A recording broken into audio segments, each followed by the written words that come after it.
Go. All right. What's up, everybody? I guess nobody's here. Anyway, figured I'd go live again to give you an update on the seeds that we started, I think about a week and a half, maybe 2 weeks ago. And then I'm going to start the rest of my pepper seeds that I have here. Some Scotch bonnets, some lemon spice jalapenos, and then I don't know how to say this one right here. But we can take a look at the peppers, and we have pretty good germination, right? So I was starting 8 of every variety, and it looks like I had almost 100% germination, which is pretty good. Especially because I don't use the humidity dome. So I know a lot of people will tell you that you need humidity domes whenever you're starting seeds, but what I just prefer doing is keeping this little spray bottle right here, and then every day misting these little pods. I do that before the seedlings pop. It's just my way of not needing a humidity dome and my way of kind of making sure that the humidity levels are high in the area wherever I'm starting my seeds. Something simple. All right, so like I said, we're going to start the rest of these peppers, and we'll start a couple of kale transplants as well, because I didn't get enough kale in my life this fall. So we're going to make sure we do that too today. I was going to start a bunch of herbs, but I cannot find my herb seeds. So, yeah, we'll just stick to the peppers. We'll do the same thing like we did last time, using these. These are Coco Core seed pods or seed starter pellets, whatever you want to call them. I prefer them over these. These are the peat pellets right here. Yeah. But it's looking like we're going to have a great spring this year. Trying to make sure that I grow as many things from seed as possible. I'm getting kind of a late start on my peppers and my tomatoes. Normally I start peppers and tomatoes, around the first of the year, and I didn't actually start these peppers or tomatoes until towards the middle or the end of January. But I don't mind, right? I know we have a short, well, if you don't know, I'm down here in Houston in Zone 9, and we have a shorter growing season for our tomatoes in the spring. You really need to get them out as early as possible so that they have time to set fruit before that intense summer heat sets in. So I'll be a couple of weeks behind, but no big deal. I'll let these tomatoes grow in these little pods for another week, and then I will pot them up into the 4-inch pots. They'll stay in the 4-inch pots for probably 2 weeks, and then I'll get them out to the garden around the 1st of March.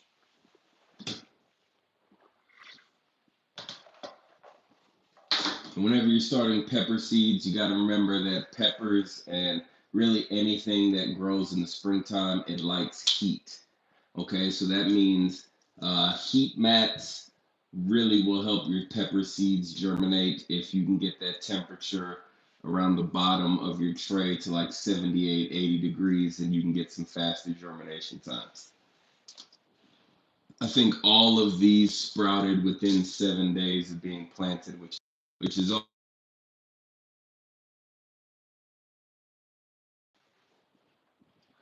Orange Cones, what seeds are you starting next week?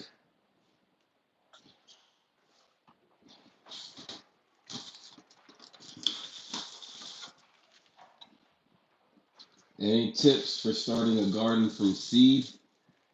Yeah, like what kind of seeds are we talking about?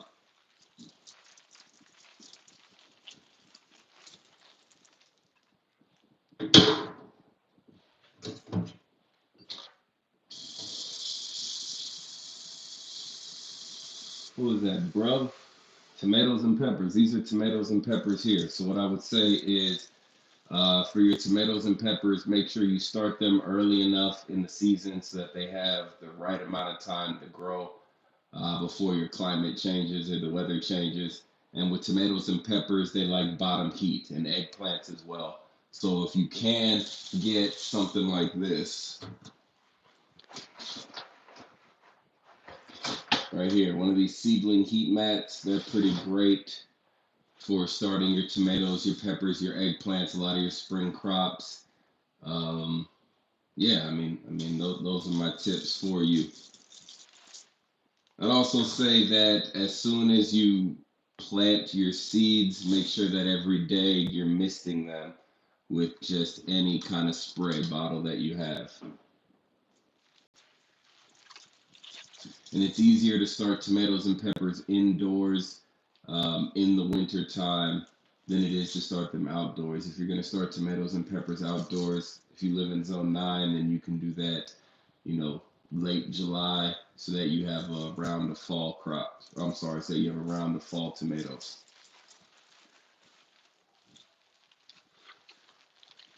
LaDonna, you have a balcony garden. What kind of kale did you plant?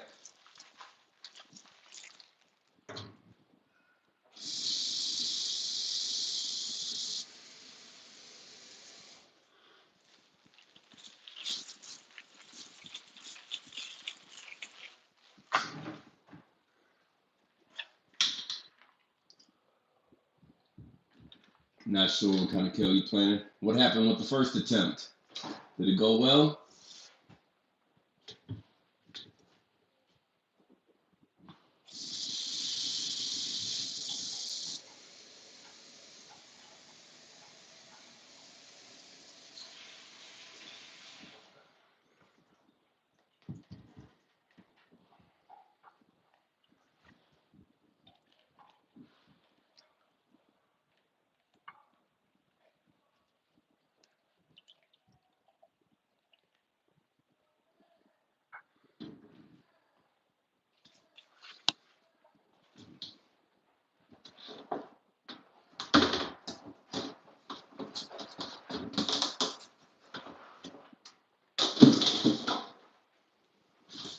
The big green leafy ones. Okay. Like the dino kale?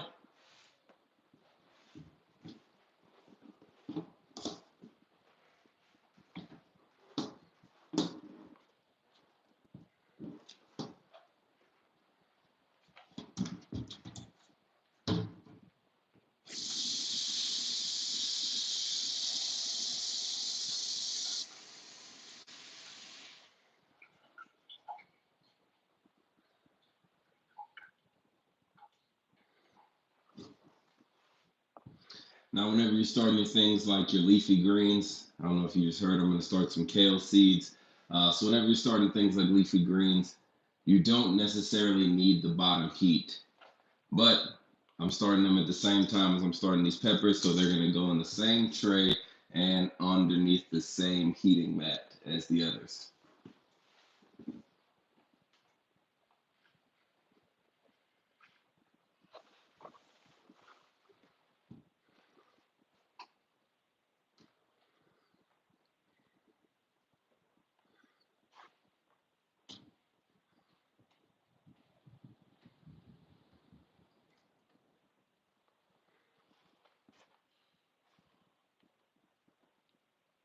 The lighter colors, I don't know what you mean, the lighter colors.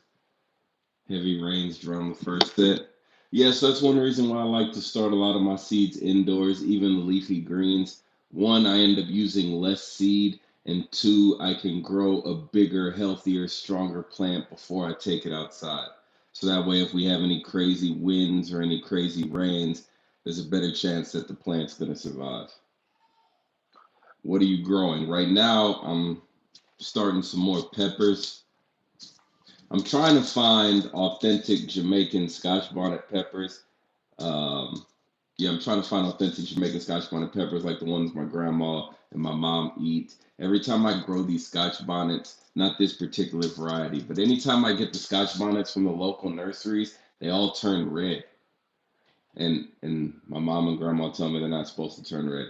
I've never seen them red either. So I think they just give me habaneros and claim that they're Scotch bonnets. For what climate? I'm down here in Houston, zone 9. If it's your first attempt at growing from seed, um, yeah, man. If you have a windowsill in the kitchen or somewhere where you can get some little red Solo cups or any sort of cup. You can start the seeds in those cups before you move them outside, and you can grow them to a pretty decent size before they get outside. Hot and dry, I'd say hot and humid. How much was the setup? Man, this is just 3/4 inch PVC pipe right here. So this is probably, I don't know, 12 feet of PVC pipe. One, two, three, four, 8 elbows and 2 T's, 4 T's. This whole thing might cost $20 at the most to set this up. I don't really remember how much the lights were, to be honest with you. There's some LED grow lights. They work pretty well. For a long time, I just used the shop lights from like, that you would get at Home Depot or Lowe's or somewhere. But I'd say that this is probably one of the cheaper setups that you'll find for grow lights or for seedlings starting, because I feel like you don't need a lot to start seeds, right? I mean, they can start outside with nothing but the sun and water and rain. I don't really need to do much inside.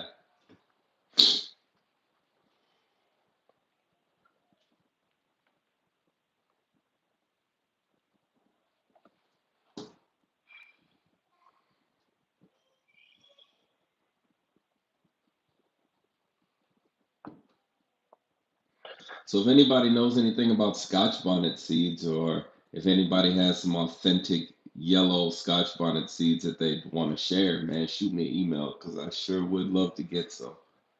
But I'm gonna try these from Baker's Creek. I've never actually grown any seeds from Baker's Creek. I just look at their seed catalog every year.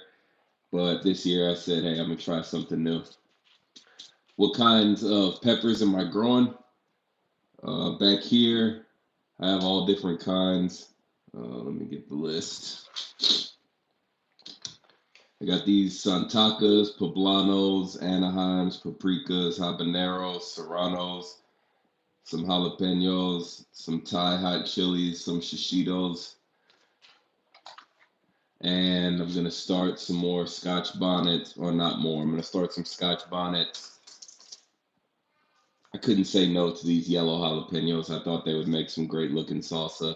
And then I don't actually know how to pronounce these, but I'm pretty sure I got them from a friend of mine a couple of years ago, and I thought they were amazing. So we're going to see what happens with these.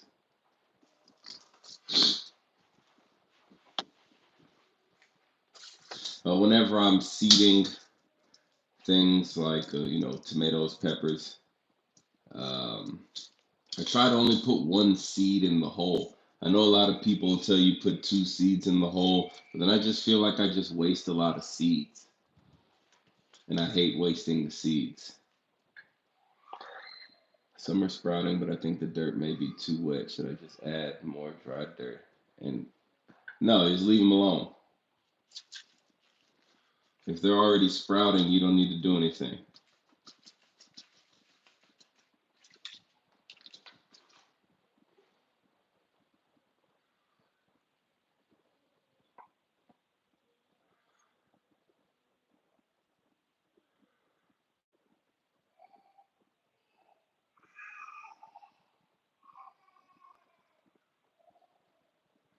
They may drown.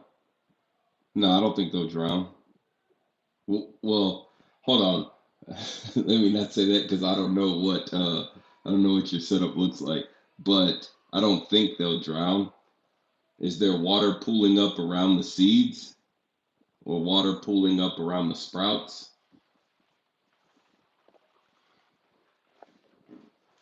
Any perennial peppers for you in Texas? Yeah, I had some peppers that made it through. It's probably just some serranos and what is the other variety? I think it's called garden salsa. I didn't dig them up out of the garden. I just left them in, and I'm pretty sure they made it. Pretty sure they'll start growing here in a couple of days once we get this warm weather to come through.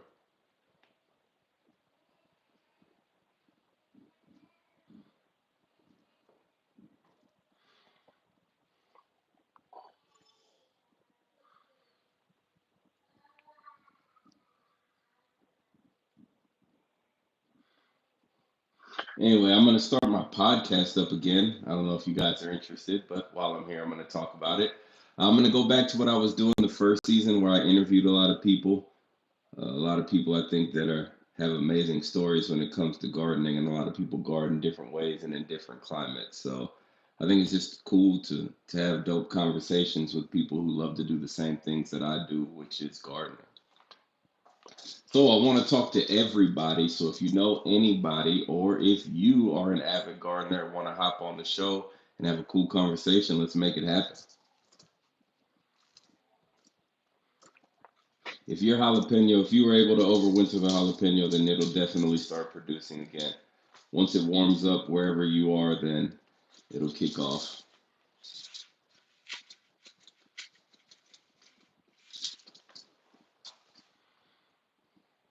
What did you do to overwinter the jalapeno? Or did you just leave it in the garden and just let it do its thing?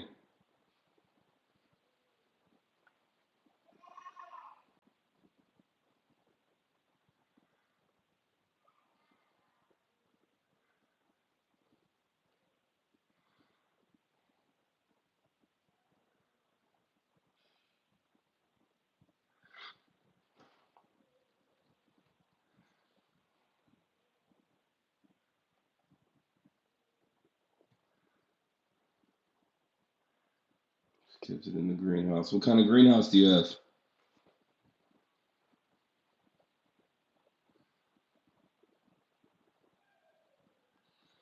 And those accidental, oh man, I forgot about that. Those are the best kind of plants.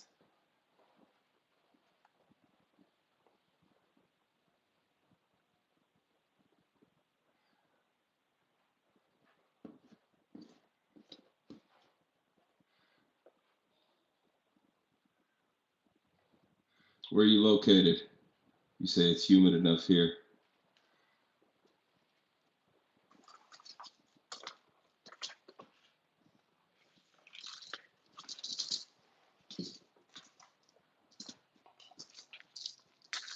Just an Amazon 8x4 polytunnel. I really want a greenhouse outside, but I live here in Houston and I just can't really justify a greenhouse. I originally wanted to build one in my backyard, but there's only one place where I could have put it where it would have gotten enough light to really justify it. And I ended up putting a bunch of grapes over there instead. So maybe next time. Maybe next time.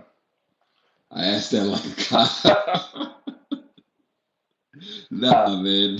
I'm definitely not a cop. If I asked that question like a cop, my bad. I apologize, man. I don't think anybody's ever told me you asked that question like a cop.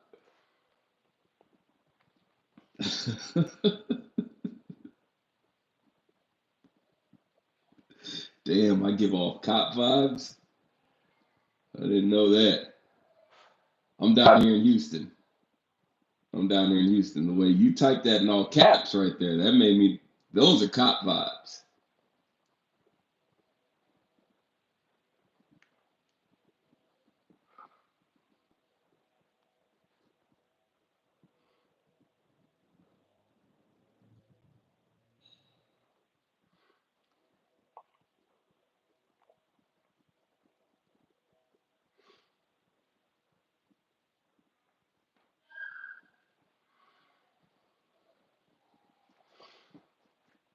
Nice, nice. You guys, anybody have any plans for their garden? They're gonna grow anything different this year? Anything major going on?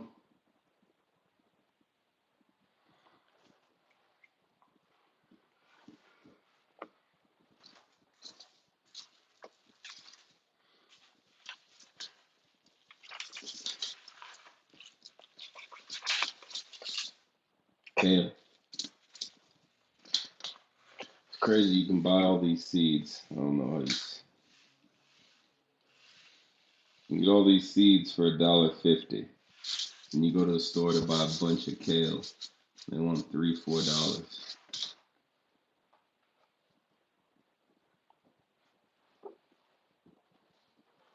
Have you done any reading or YouTubing about man-made ecosystems? I have not. Have not. Tell me about it. Who do I need to look up on YouTube to learn about these man-made ecosystems in the desert?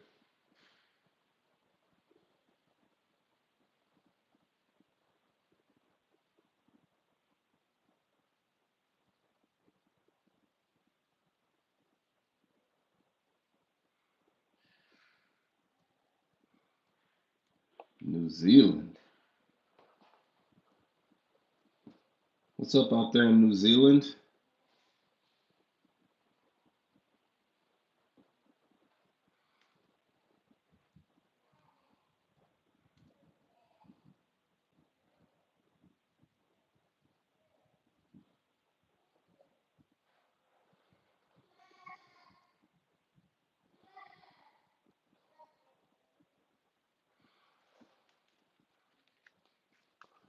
Start reading about swale. Oh, I know about swales from permaculture. I thought you were telling me to like there was somebody specific that's doing it in the desert that I need to go and watch and learn about.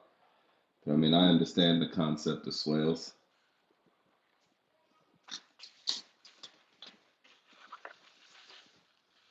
I'm not doing much. I'm just starting some more seeds. I'm just starting some more seeds for the spring garden.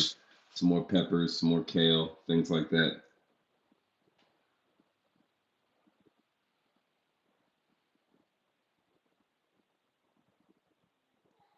Well, Cameron, who are they? Who should I look into?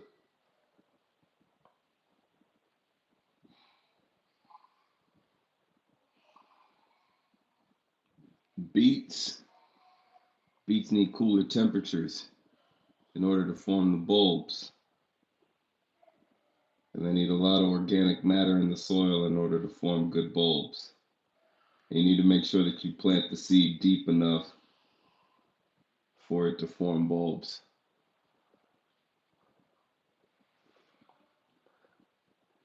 You start daikons inside, or do you start them? I guess this question is for Hadasa. Hmm. You start daikons inside, or you just plant them outside? Built a hot box, cold frame, lasagna layer, kitchen garden.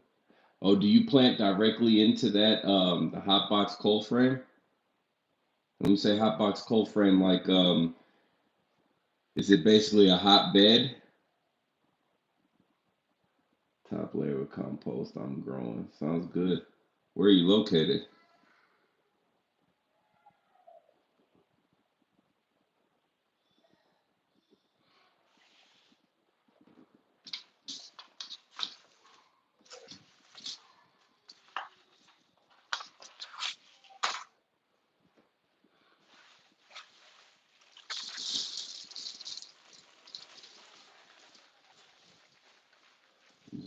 I've never started daikons inside. Have you done that before?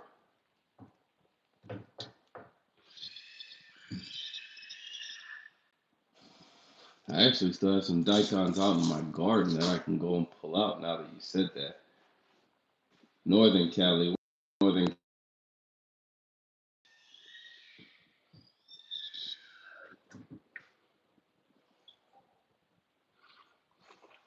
Yeah, I like that concept of Oakland. Hey, shout out Oakland.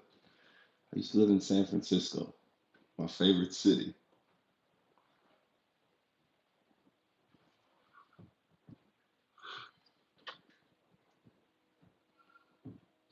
Okay, start them indoors and then transplant.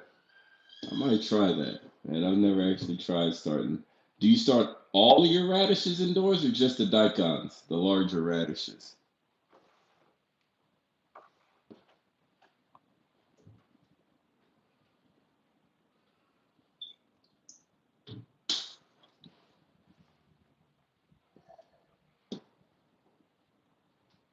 Just the daikons. All right, that makes sense.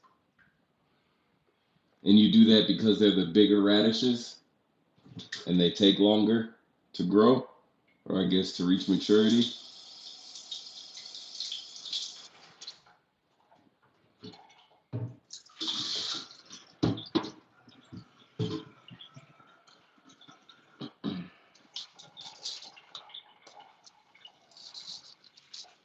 All right, last thing we're gonna start is last little round of some kale. Getting out of here.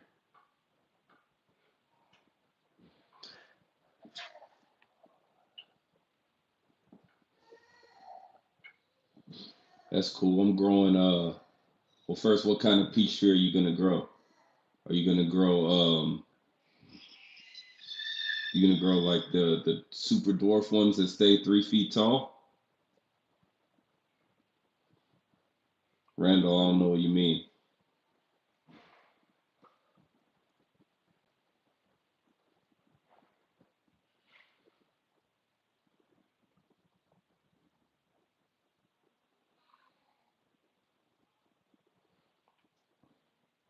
Yeah, it's one of the benefits of living where I live.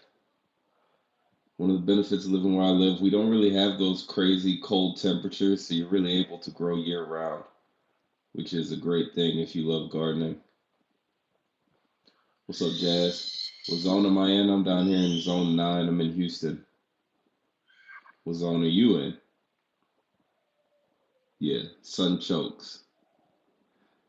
I've only grown sunchokes once, but I use them to make what was it? I used them to make sort of like a bug repellent spray. I live down here in Houston. Oh, you don't know what kind of peach tree it is? Okay, okay. Well, yeah, you can keep the peach trees small. I have some peach trees in my yard that I keep pretty small, and I also have some apple trees that I grow up against the fence. Sacramento, Zone 9B. I love Sacramento too.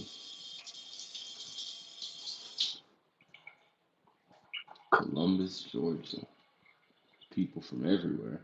That's cool. That's what's dope about gardening, man. Everybody's in different places, but everybody loves the same thing. Everybody can't wait for the springtime to come around so they can get out of the house and get back into the garden. Grow all kinds of things. I know that feeling.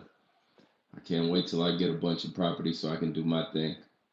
What seeds should we start now?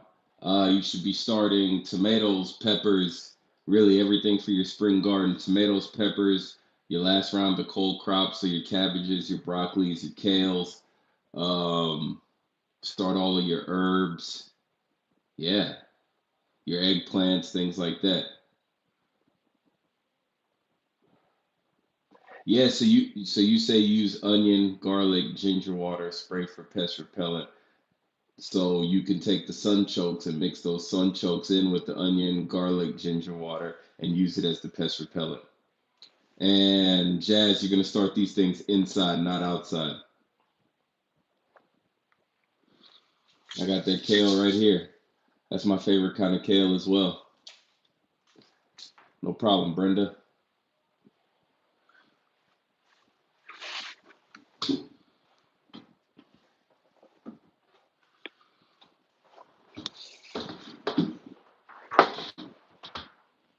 All right. So once I put the seeds in these little seed pods, then I just drop the seeds right here on top of a seed heating, or I guess like a seedling heating mat that I have up there. They'll go for a few days.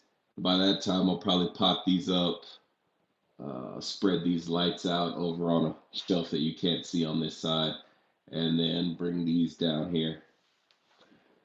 Yes, I definitely plant milkweed for the monarchs. I have a bunch of milkweed in my garden that just comes back every year. Different kinds of milkweed, from the tropic milkweed to the just like the local native milkweeds from my area as well.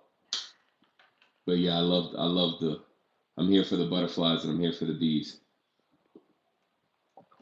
Greening the desert, cool. I'm definitely gonna check that out tonight. Hopefully, I don't end up going down one of those YouTube rabbit holes, and 5 hours later, I watched every single thing, watched every video these people have put out. Houston's all right. Houston's all right. Been here forever. It's a great place. It's a great place.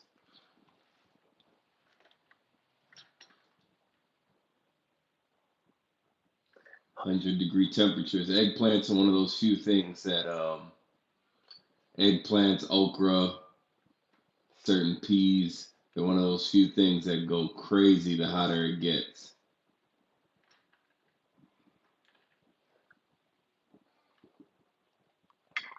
Name a car.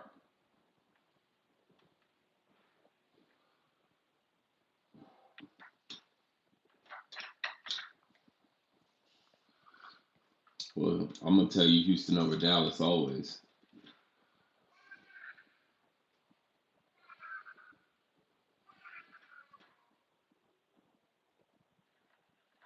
Make sure you keep that peach tree and the plum tree small, or else they'll get tall and they'll branch out. Especially plum trees, they real branchy, um, and they could cover your garden.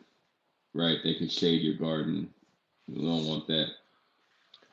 Yeah, if your eggplant survive the winter, as soon as it warms up, it'll start growing again. You love burgundy ochre for the flavor, or you love burgundy ochre for the color?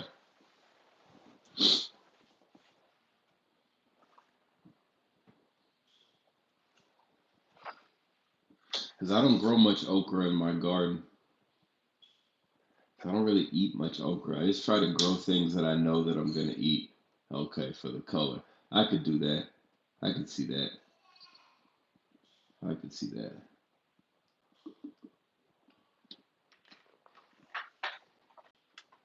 Yeah, it tastes just the same. Are you a fan of okra? No, it's not too late to start. It's not too late to start your eggplants. I actually haven't even started my eggplants yet. Once these sprout, then eggplants are the next thing that I start because I don't really move my eggplants out into the garden until late April, early May when it gets really hot. Annie, it might be called espalier. That's what I'm doing with the apple trees along my back fence. There's a cool video on my page you should check out to see the little espalier adventure on my back fence. And then I'm going to put a fig tree on the side of my house doing that same thing.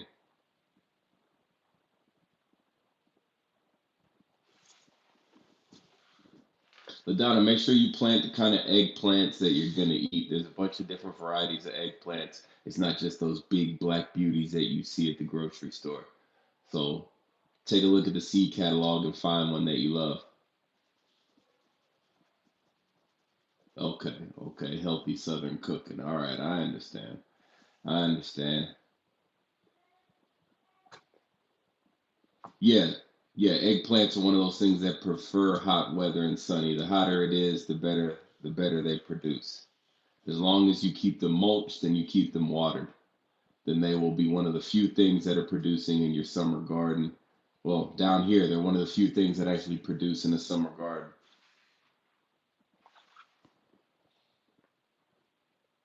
Hey, you got the idea from the video. That's what's up. I like to hear that. I like to hear that. The smaller ones the size of apples, were they green or were they purple? Or were they white? Because I've grown some white ones that are the size of apples, and I've also grown some green eggplants that are the size of apples. Purple. I don't know those purple ones.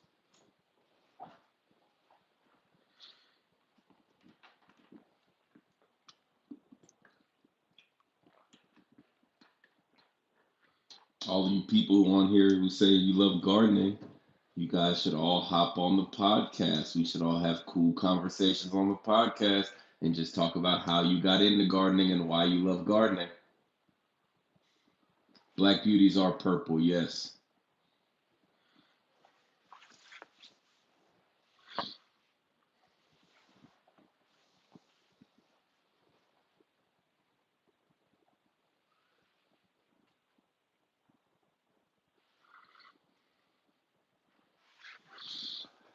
All right, that's it. I got all my seeds started for this time. I'm gonna spray these things down right here one time before I get out of here. I'm done.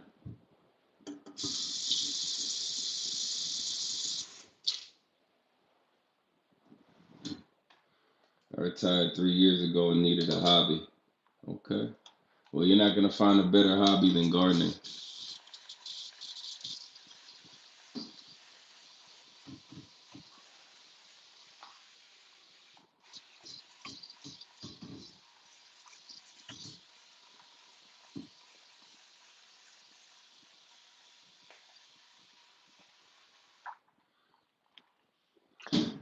What are you planting? Right here, these are some peppers and tomatoes that I started. I don't know. Yeah, these are some peppers and tomatoes I started about 2 weeks ago. Up here, I just started some more peppers and some kale. And then I'll come back in a week and I'll start some more eggplants and a bunch of herbs to go out into the garden. March time. Spent your morning making your own potting mix. What do you put in your potting mix? Are you a fan of cocoa?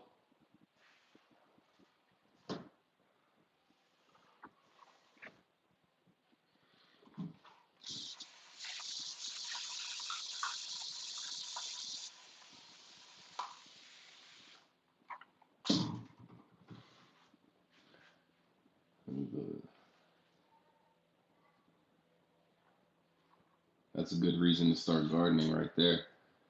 That's a very good reason to start gardening. I'm just trying to do a lot more of these lives. I said that the last time, but then I messed up my leg, tore my Achilles, so I haven't really been able to get back on. But I'm gonna start doing these a couple times a week because I think it's dope. I just enjoy doing my gardening thing, and why not set this camera up and talk to anybody who wants to get on here?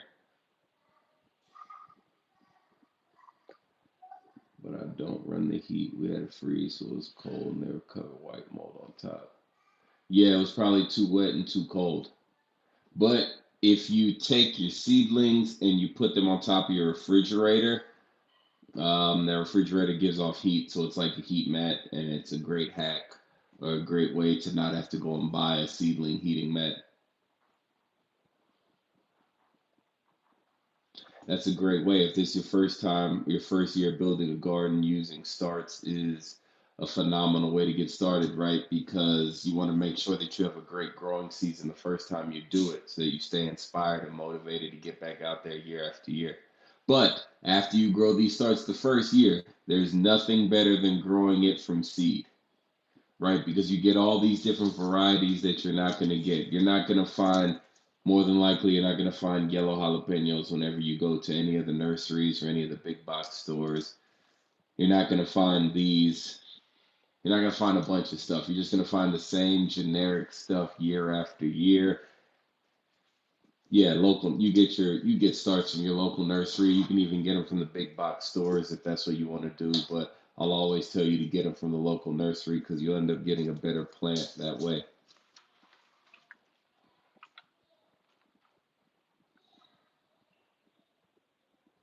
Oh, you really make your own mix. That's crazy.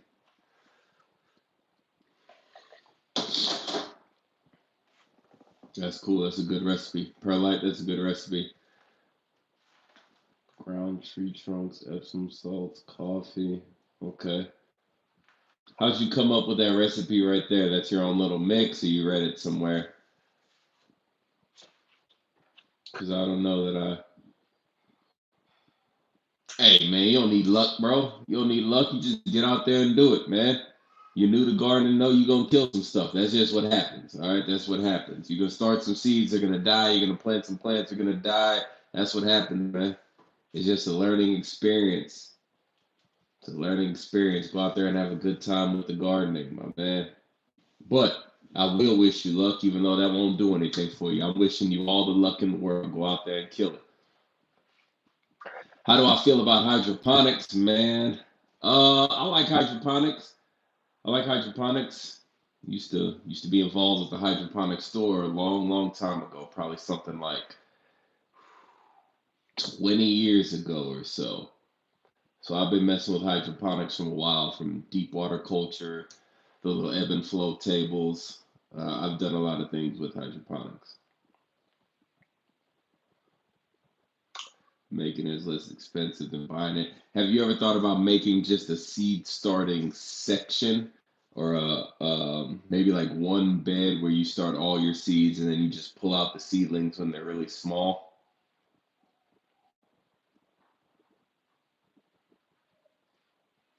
Dark, how do you feel about hydroponics?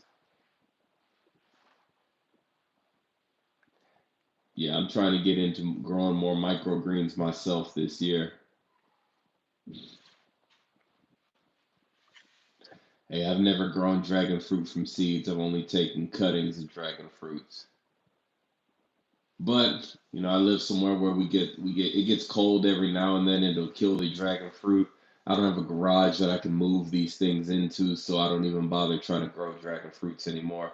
I leave that for people in areas where they don't freeze.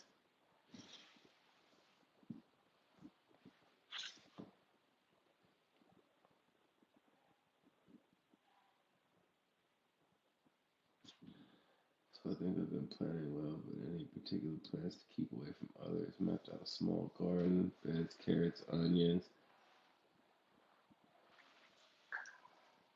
Uh, all right. So what do I mean? I mean, I used to have like a small box, or even like the size of this tray, but a little bit deeper, that I would keep filled with potting soil and or garden soil, whatever you want to call it, and then I just work compost into it, and then I would start all of my seeds in here.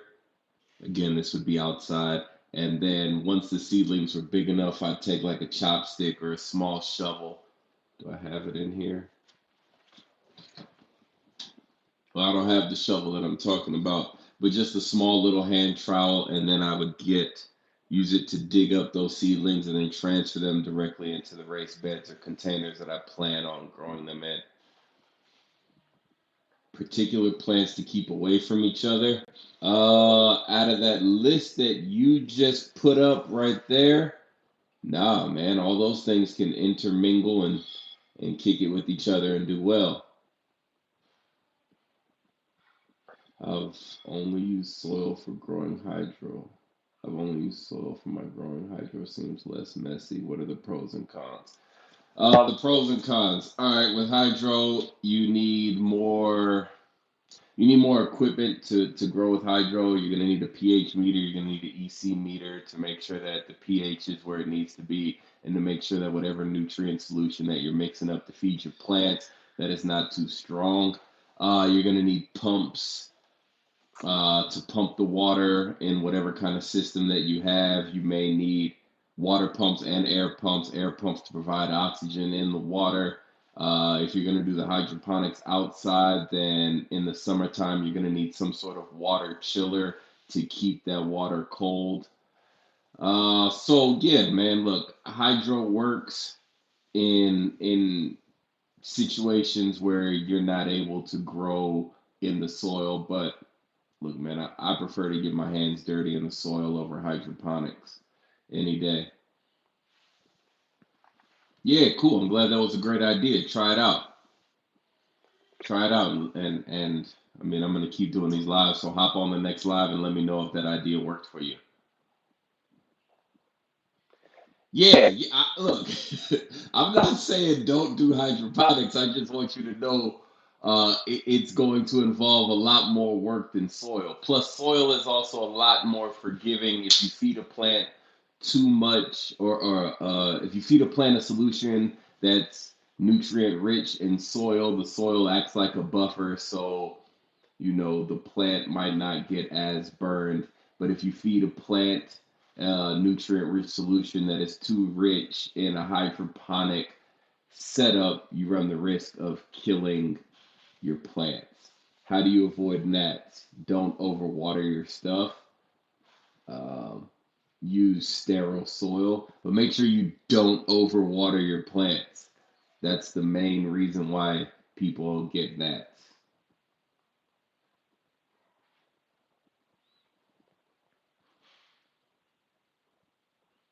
And to not overwater your plants, you can try watering from the bottom.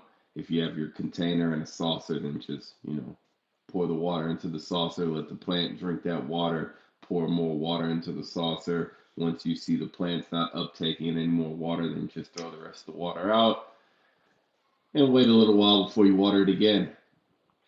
Is 18 inches good enough? Yeah, 18 inches is good enough for raised beds.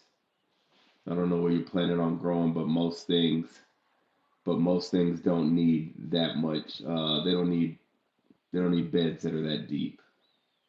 Is there a good way to tell you're overwatering? Um, Look at the leaves. Well, it depends on what the plant is. On certain plants, you're able to look at the leaves, and the leaves will look droopy. They're hanging down. That's a sign that they've been overwatered. You can also look at the leaves, and you'll start to see them changing from green to yellow. That's another sign that it's been overwatered. But like if you just walk by and touch the soil and the soil stays wet for multiple days, then it's definitely been overwatered.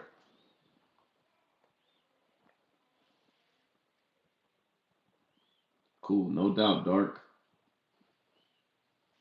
There are these little meters that you can put in the soil and they'll tell you if things are overwatered or not, but I don't really like those meters because they only work in that little area that you're putting the meter in. So if you have a big raised bed and you're checking like I guess the moisture level in one section, there's nothing that says that's the same moisture level throughout the bed.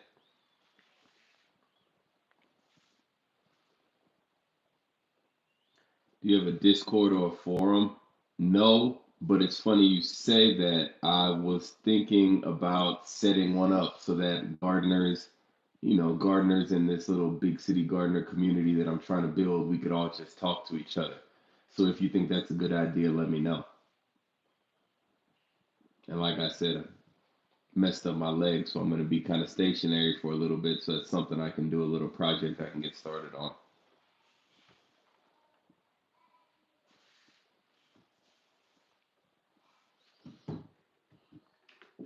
Cool. That's it, man. I appreciate what you got growing. This is just peppers and tomatoes, and up here, oh, I guess some tomatillos, and up here, I just started some more peppers, and some more kale. Yeah, I'd like to share pictures or ask questions. All right, that's what I'm gonna do. I'm gonna set up one of these little discords, and then I'll share the information the next time I go live. Yeah, I have a podcast called Just Grow It, the podcast. I haven't put out any episodes in a while, but I'm about to go back and get back started. The podcast is on the Apple Podcast, yes. And if you listen to it and you enjoy it, go ahead and give me 5 stars or leave me a comment or a review, something like that. But yes, I think a Discord would be a great idea, so that's what I'm going to get started on. But that's it. Man, I'm out of here. I appreciate everybody for tuning in. I appreciate you guys for being interactive and asking questions. It makes these things a lot more fun. I subscribed. I'll keep an eye out for the Discord, no doubt. I'm gonna start the newsletter up again, and I'm gonna start the newsletter up. So once I do that, I'll put the Discord information in there. I'll also be on here on live, all that good stuff, man. And that's it. Again, I appreciate everybody for coming through. I appreciate everybody for asking questions. What's up, Zach? What's up, Zach? My man. My man. That's family right there. That's family. What's up, family? Keep building. Thank you. Thank you, thank you. I'm out. Everybody, you guys have a great day. Again, thank you for tuning in. Thank you guys for being a part of the BCG Big City Gardener community. Hey, let's make it happen. I would love to get on the pod, man, more than anything else in the world. You guys have a great day.